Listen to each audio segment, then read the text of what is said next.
Howard Hughes and his money. Over his lifetime, Howard Hughes' wallet became one of the fattest of his time. It isn't known exactly how much he was worth at the time of his death, but 10 years before he died, he was forced to sell his shares in the airline company TWA.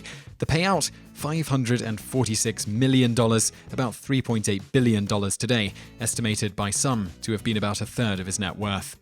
When he died, there was one major problem. Hughes had no direct descendants or immediate family, and he didn't leave behind a will. At least that's what authorities were forced to conclude after an extensive search for one. After contacting his various banks, lawyers, and employees, every hotel he'd ever stayed in, posting classifieds in various newspapers, and even consulting a psychic, they were forced to accept that settling the massive estate was not going to be an easy matter. So just where did all of that money go after his death? Most assumed he wanted the money to go to the Howard Hughes Medical Institute. It was well known that he didn't want the money falling into the hands of distant relatives, but without hard evidence, distant cousins and others began snatching for the cash. A battle ensued between the temporary administrator of the Hughes estate, cousin and lawyer William Loomis, and those who ran the medical institute.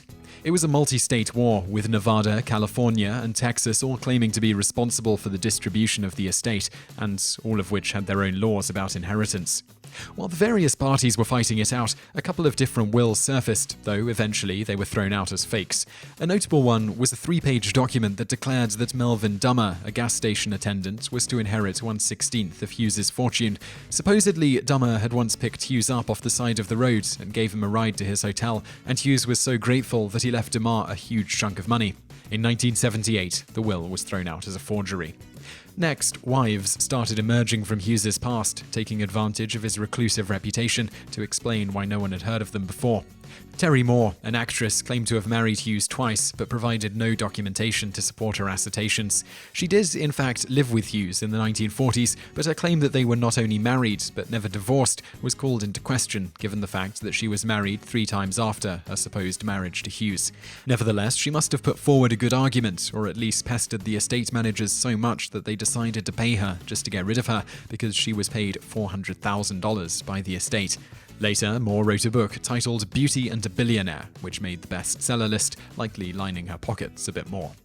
In addition to supposed wives, an extraordinary number of Hughes' supposed children decided to acknowledge their deceased father. One was said to be the love child of Hughes and Amelia Earhart, even though Earhart never had any children. At least 2 were black, but their claims were thrown out, as Hughes was known to be quite the racist. After years of struggle trying to sort the people with legitimate claims from the fakers who were in it to grab some of the cash, a lot of the money did end up going to the Howard Hughes Medical Institute. However, a large chunk of it also went to various Hughes heirs. According to the Wall Street Journal, around 1,000 people have benefited from the estate, including 200 of Hughes' distant relatives. After liquefying many of his assets, they collectively were awarded over $1 billion. Interestingly, the liquidation of the estate wasn't completely finalized until 2010, 34 years after his death. The last piece of the puzzle was the Summerlin residential development. In 1996, Rousco, now General Growth, agreed to buy the Summerlin land from the Hughes estate on a 14-year repayment plan. With that, finally, the estate of Howard Hughes was laid to rest. Bonus Howard Hughes facts.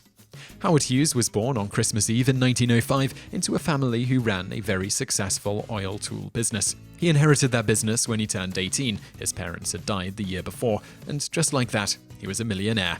With his new wealth, he decided to fund a few films rather than manage the family business. His most popular movie was Hell's Angels, the World War I flying epic, which fueled Hughes' interest in aviation. It cost around $4 million to make, about $54 million today, and also grossing about $8 million.